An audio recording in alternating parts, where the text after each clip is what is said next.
होमिओपॅथीचं खास वैशिष्ट्य आहे ते म्हणजे कंप्लीट क्युअर, म्हणजेच आजार मुळापासून बरा करणं. होमिओपॅथी उपचार पद्धती जेव्हा बनली किंवा जी तयार झाली ती ज्या मेन तत्वावरती बनलेली आहे ते मेन तत्वच हे आहे की कोणताही आजार जर होमिओपॅथीने बरा होऊ शकतो तर तो मुळापासून बरा करायचा, त्याला काही काळापुरतं सप्रेस किंवा दाबायचं, या प्रकारची उपचार पद्धती आमच्याकडे नसते. नमस्कार, मी आपल्या सर्वांचा मित्र अक्षय ताठे. खरं तर आज होमिओपॅथी दिन आहे आणि या होमिओपॅथी दिनानिमित्तच आज आपल्यासोबत आहेत होमिओपॅथी तज्ज्ञ, थायरॉइड एक्सपर्ट असलेले डॉक्टर अमोल चाटे सर. खरं तर आजच्या या दिनानिमित्त होमिओपॅथीबद्दल अनेक गैरसमज आहेत रुग्णांमध्येही आणि सामान्य जनतेमध्येही. होमिओपॅथीचा खरंच रिझल्ट आहे का? होमिओपॅथी खरंच आजार बरा करतो का? होमिओपॅथी, ॲलोपॅथी आणि आयुर्वेदा याविषयीचा आज आपण जाणून घेणार आहोत की नेमकं फरक काय आहे आणि होमिओपॅथीचे मिथ्स काय आहे, होमिओपॅथी कधी सुरू झाला, या अशा असंख्य प्रश्नांची उत्तरं आज आपल्यासोबत जाणून घेणार आहोत प्रसिद्ध डॉक्टर अमोल चाटे सर यांच्याकडनं. नमस्कार. नमस्कार. खरं तर आम्हाला आनंद होतोय की आपण आमच्या पॉडकास्टमध्ये आज आहेत. खरं तर पहिला प्रश्न हा आहे आजच्या या दिनानिमित्त की होमिओपॅथी म्हणजे काय आणि त्या दिनानिमित्त काय सांगाल? हे बघा, सर्वप्रथम तर डॉक्टर सॅम्युअल हनेमन यांच्या 271व्या जयंतीनिमित्त डॉक्टर सॅम्युअल हनेमन सरांना विनम्र अभिवादन. कारण की त्यांच्यामुळेच जगामध्ये होमिओपॅथी आली आणि तिचा प्रचार प्रसार झाला आणि होमिओपॅथीने लाखो करोडो लोकांना, रुग्णांना आज फायदा होतोय. बरोबर. होमिओपॅथी म्हणजे काय? होमिओपॅथी या शब्दाला जर आपण दोन भागामध्ये डिवाइड केलं तर होमिओ म्हणजे सिमिलर आणि पॅथोज म्हणजे आजार किंवा डिसीज. तर याचा अर्थ असा होतो की ज्या पॅथीचे औषधं किंवा जे औषधं एखाद्या नॉर्मल माणसामध्ये त्याच प्रकारचे लक्षणं तयार करू शकतात की ज्या प्रकारचे लक्षणं ते आजारी माणसामध्ये बरे करतात. ठीक आहे. ओके. होमिओपॅथी भारतात कधीपासून सुरू झाली? तसं जर बघितलं तर होमिओपॅथी उपचार पद्धतीचा उगम किंवा जन्म जो आहे तो जर्मनी या देशामध्ये झाला. जवळपास 1796ला सर्वप्रथम डॉक्टर सॅम्युअल हनेमन यांनी जगासमोर होमिओपॅथी उपचार पद्धतीची संकल्पना मांडली. त्यांना त्या काळातही प्रचंड विरोध झाला. तुम्ही जे बोलतायत ते असं कसं सत्य असू शकतं किंवा हे खोटं आहे वगैरे वगैरे. त्यावेळेस जे प्रचलित उपचार पद्धती होत्या त्या लोकांनी फार प्रचंड जगामध्ये विरोध केला आणि 1796 पासून आज जवळपास 230 वर्ष होत आहेत. होमिओपॅथी टिकली, फुलली, रुजली आणि आज लाखो लोकांना होमिओपॅथी उपचार पद्धतीचा फायदा होतोय. तर भारतामध्ये होमिओपॅथी उपचार पद्धती सर्वप्रथम आली 1810 मध्ये आणि कलकत्त्यामध्ये होमिओपॅथी उपचार पद्धती सर्वप्रथम सुरू झाली आणि तिथनं कलकत्त्यामधनं संपूर्ण भारतामध्ये आज होमिओपॅथी बऱ्यापैकी पसरलेली आहे आणि भारतातली दुसरी सर्वात मोठी उपचार पद्धती म्हणून आज होमिओपॅथीची ओळख निर्माण झालेली आहे. ॲलोपॅथीनंतर जर सर्वात मोठी उपचार पद्धती कोणती असेल आज भारतामध्येच नाही तर जगामध्येही, संपूर्ण जगामध्येही, की दुसरी सर्वात मोठी उपचार पद्धती ही होमिओपॅथी आज आहे. मला सांगा की आता सध्या होमिओपॅथीचे नेमके वैशिष्ट्य काय? जसं की तुम्ही आता उल्लेख केला की ॲलोपॅथी नंतर होमिओपॅथी 2 नंबरला आहे. त्याच पद्धतीने याच्यात नेमकं फरक काय? ॲलोपॅथी, होमिओपॅथी, आयुर्वेदा असे जे आहेत त्याची वैशिष्ट्य काय आहे होमिओपॅथीचे? हे बघा, आपण सर्वप्रथम बघूयात की होमिओपॅथी उपचार पद्धतीची वैशिष्ट्ये काय आहेत. होमिओपॅथी उपचार पद्धतीचे 3 महत्त्वाचे वैशिष्ट्य आहेत.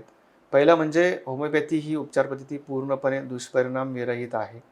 होमिओपॅथी औषधांचा कोणत्याही प्रकारे दुष्परिणाम होत नाही. दुसरी गोष्ट, घेण्यास सोपी. म्हणजे होमिओपॅथी औषधं असे इंजेक्शन, सलाईन वगैरे असं काही नसतं आमच्याकडे. साबुदाण्याच्या गोळ्या असतात, म्हणजे लहान मुलं तर फार आवडीने ते घेतात. कोणतंही कडू औषध नाही आहे, सलाईन, इंजेक्शन वगैरे असं काही वेदनादायक उपचार नाही आहेत. साबुदाण्यासारख्या गोड गोळ्या आहेत, घेण्यास पेशंटलाही सोपं पडतं आणि औषध घेताना कोणता त्रास किंवा कोणती किचकट प्रोसिजर नाही आहे. तिसरं जे होमिओपॅथीचं खास वैशिष्ट्य आहे ते म्हणजे कंप्लीट क्युअर, म्हणजेच आजार मुळापासून बरा करणं. होमिओपॅथी उपचार पद्धती जेव्हा बनली किंवा जी तयार झाली ती ज्या मेन तत्वावरती बनलेली आहे ते मेन तत्वच हे आहे की कोणताही आजार जर होमिओपॅथीने बरा होऊ शकतो तर तो मुळापासून बरा करायचा, त्याला काही काळापुरतं सप्रेस किंवा दाबायचं, या प्रकारची उपचार पद्धती आमच्याकडे नसते. हे आम्ही कोणताही आजार, कोणताही दुर्धर आजार हा मुळापासून बरा करू शकतो.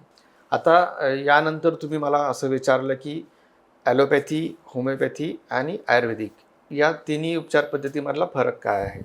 आता याचं उत्तर देणं फार थोडंसं अवघड आहे, कारण की मी होमिओपॅथी क्षेत्रातला तज्ज्ञ आहे. हो.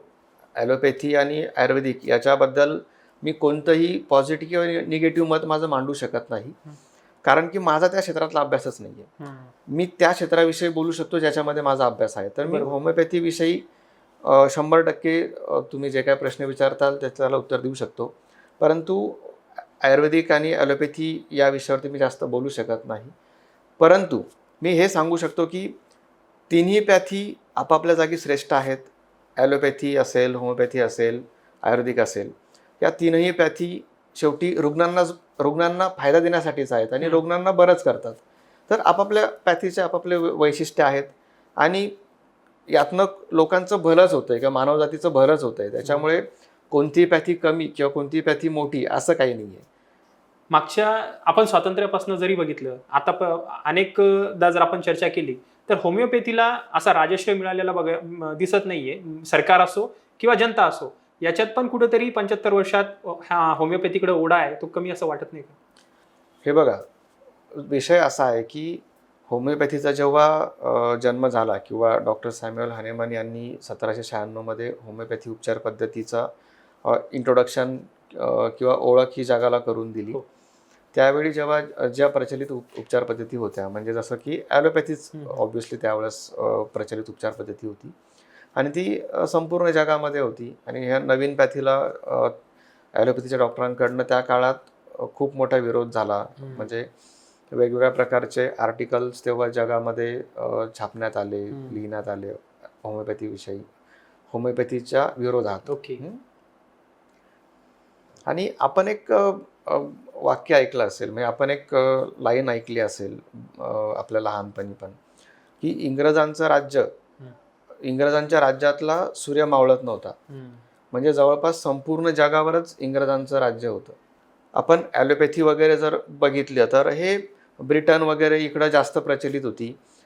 ॲलोपॅथीला स्पॉन्सर हे इंग्रजांनी बऱ्यापैकी केलं किंवा यांचे जिथे जिथे राज्य होते तिथे तिथे त्यांनी ॲलोपॅथीचं कॉलेजेस ओपन करणे, ॲलोपॅथीचा प्रचार करणे, प्रसार करणे, ॲलोपॅथीचे हॉस्पिटल्स सुरू करणे, ॲलोपॅथीचं इन्फ्रास्ट्रक्चर उभं करणं, ह्या सगळ्या गोष्टी केल्या. बरोबर. आणि त्यामुळे जवळपास संपूर्ण जगामध्ये जिथं जिथं इंग्रजांचं राज्य होतं तिथं तिथं ज्या मूळच्या उपचार पद्धती होत्या त्या कुठेतरी मागे पडत गेल्या किंवा त्या नष्ट झाल्या. बरोबर. त्याचं आपण एक उदाहरण घेऊ शकतो की आपल्या भारतामध्ये पुरातन काळापासनं, म्हणजे रामायण महाभारतापासनं आपल्या इथे आयुर्वेदिक उपचार पद्धती प्रचलित होती. हो.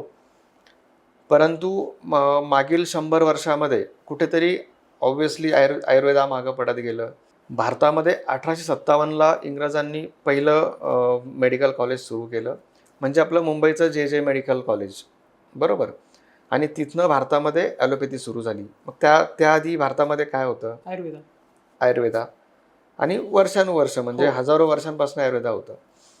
परंतु झालं असं की राज्य इंग्रजांचं आणि त्यांची स्पॉन्सर्ड उपचार पद्धती म्हणजे ॲलोपॅथी. मग त्यांनी त्याचा कॉलेजेस सुरू केले, रिसर्च सेंटर्स चालू केले, क्लिनिक्स चालू केले, OPD चालू केल्या किंवा डॉक्टरांना लागणारे इन्फ्रास्ट्रक्चर जेवढं पाहिजे त्या सगळ्या गोष्टी प्रोव्हाइड केल्या. बरोबर. आणि याच्यामध्ये कुठेतरी आयुर्वेदाला ह्या सगळ्या गोष्टी मिळाल्या नाही ना, रिसर्च सेंटर मिळाले ना, गव्हर्नमेंटच्या काही फंडिंग्स मिळाल्या, काही झालं नाही. आणि जेव्हा भारत स्वतंत्र झाला, आता हे झाला विषय भारत स्वतंत्र होण्याच्या पूर्वीची गोष्ट. ऑब्व्हियसली इंग्रजांनी हे सगळं इन्फ्रास्ट्रक्चर दिलं आणि ॲलोपॅथीचा प्रचार प्रसार केला भारतामध्ये. जेव्हा भारत स्वतंत्र झाला तेव्हा जे सरकार स्थापन झालं तर तेव्हा त्यांच्याकडे पण राज्य कसं चालवायचं किंवा कोणत्या कोणत्या क्षेत्रामध्ये काय काय गोष्टी करायच्या याचा प्रॉपर आराखडा तर नव्हताच 1947ला.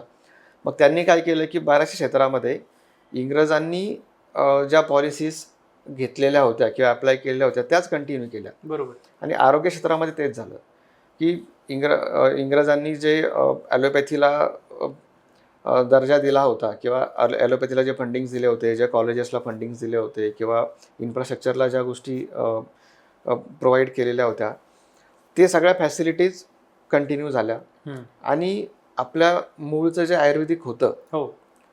ते मागे पडलं. बरोबर, आयुर्वेदाला पण तेव्हा भारत स्वतंत्र झाल्याच्या नंतरही आयुर्वेदाला कोणत्याही प्रकारचं प्रॉपर फंडिंग किंवा राजाच्या आयुर्वेदाला पण भेटला नाही. होमिओपॅथी तर जर्मनीतनं आली होती. तर इथे राजाश्रय कसा भेटणार? जर आयुर्वेदाचीच कंडिशन खराब होती तर होमिओपॅथीचा काय विषय होता? बरोबर. आणि बरेच वर्ष स्वातंत्र्यानंतर या सगळ्या पॉलिसीज कंटिन्यू झाल्या. 2014 नंतर मोदी सरकारने बऱ्यापैकी होमिओपॅथीला वाव देण्याचा प्रयत्न केला किंवा ओळख देण्याचा प्रयत्न केला.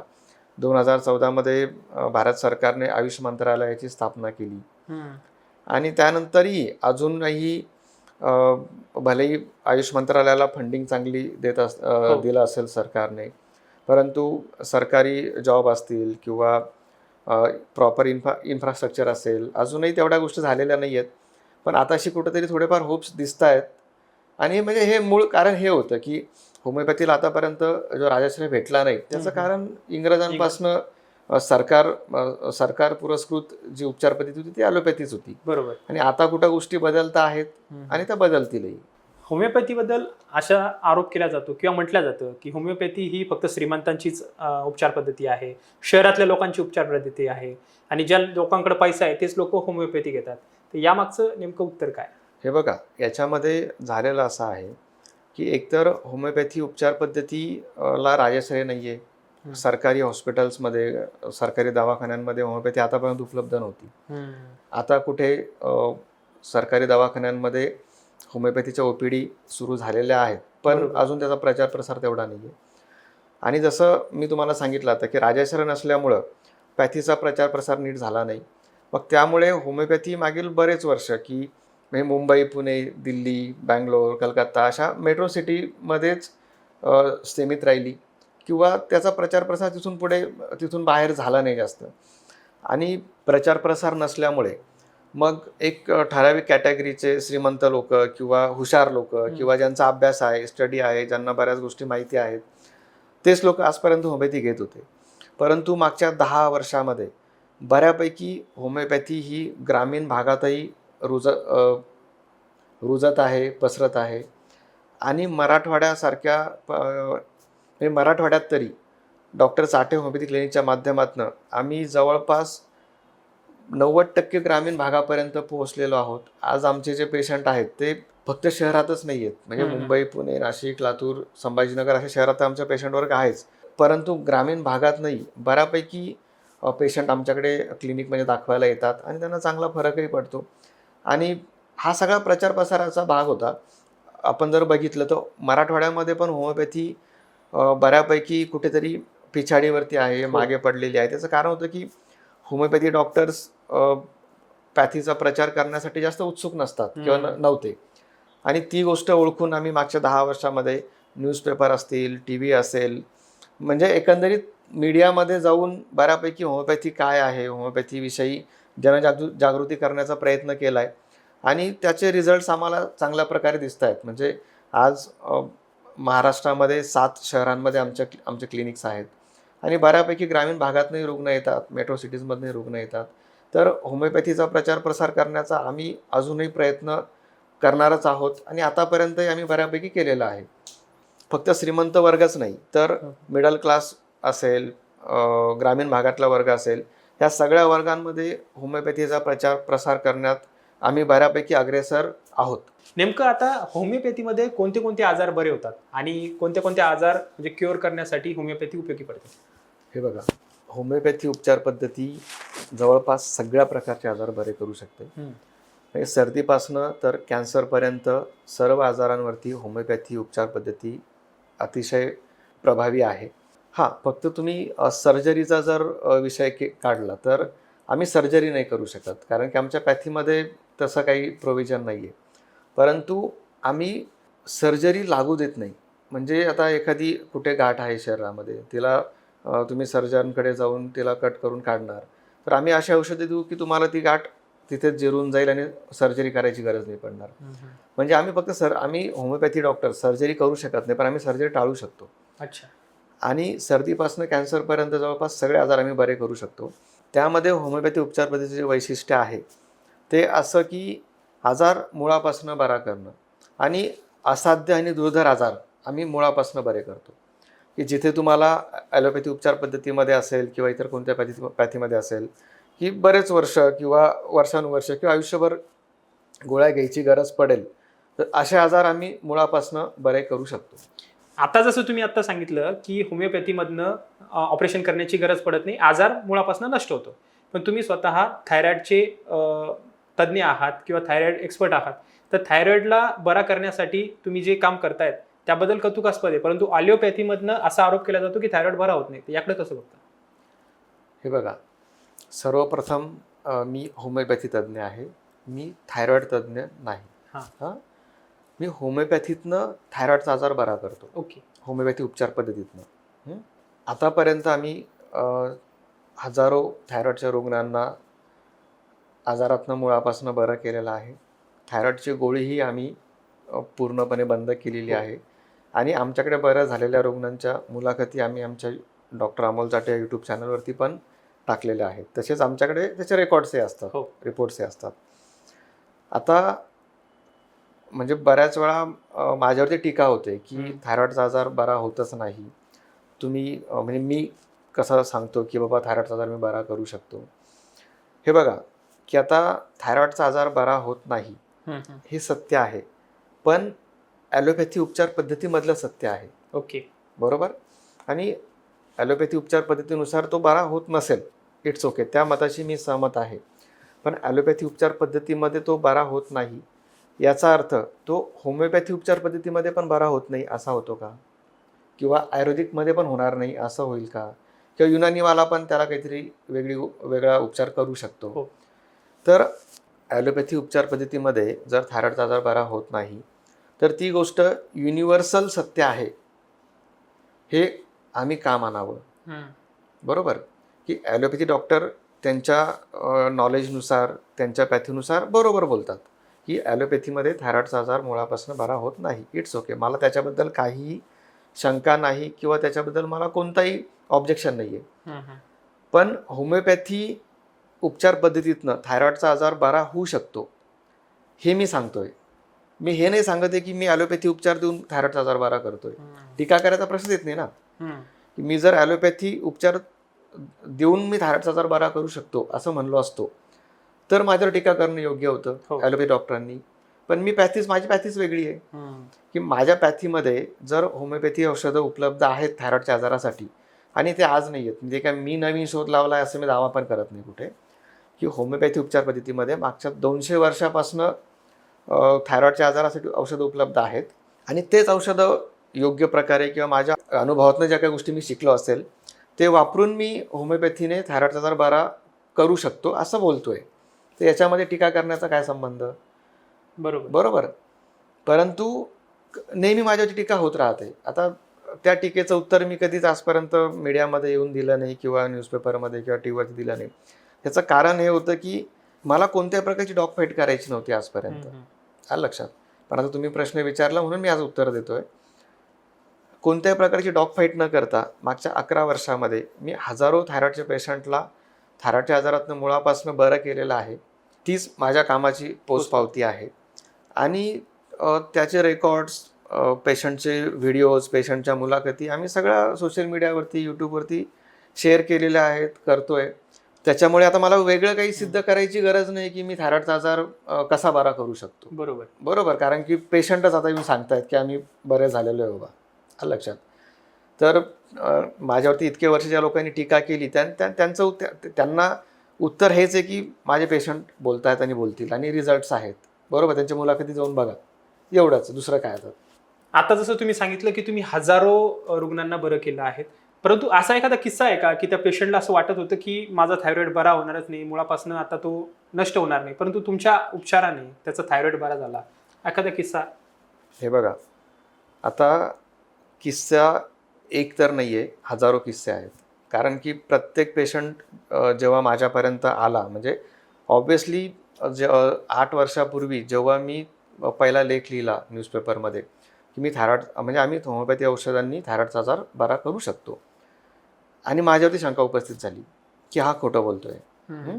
कारण की होमिओपॅथी उपचार पद्धतीमध्ये थायरॉईडची औषधं मागच्या 200 वर्षापासून जरी उपलब्ध असतील आणि काही पेशंट म्हणजे कुठे पेशंट बरे झाले असतील नसतील, एकतर आपल्याकडे काय होतं की होमिओपॅथी प्रॅक्टिसच खूप कमी डॉक्टर करतात आणि त्याच्यामध्ये एखाद्या स्पेसिफिक आजारावरती स्टडी करून अभ्यास करून त्याच्यावरती प्रॅक्टिस करणारे डॉक्टर्सही होमिओपॅथीमध्ये खूप कमी आहेत. म्हणजे ॲक्च्युली झालं असं की 11 वर्षापूर्वी जेव्हा मी होमिओपॅथी प्रॅक्टिस चालू केली तर तेव्हा मी सगळ्याच आजारावरती उपचार करायचो. म्हणजे माझ्याकडे सर्दीचाही पेशंट आला तरी मी उपचार करायचो. डायबेटीज असेल किंवा खोकला म्हणजे साधा सर्दी खोकला पडसं हे जरी पेशंट असेल तर मी उपचार करायचो. कारण की मी नवीन होतो प्रॅक्टिसमध्ये आणि कोणताही पेशंट आला तर मलाही शिकायचं होतं किंवा मलाही गरज होती क्लिनिक चालवण्याची, तर मी सगळ्या आजारावरती उपचार करायचो. तेव्हा असं काही ठरलेलं नव्हतं की होमिओपॅथीच प्रॅक्टिस होमिओपॅथीमधनं थायरॉईडचीच प्रॅक्टिस करायची आपलं असं काही ठरलेलं नव्हतं. तर पहिले 3 वर्ष अशा प्रकारची प्रॅक्टिस मी केली की जवळपास सगळ्याच आजारावरती मी उपचार करायचो. तर मग तेव्हा काय झालं की चिकनगुन्याची साथ आली होती. जवळपास 2016-17च्या आसपास आजचा विषय असेल तो.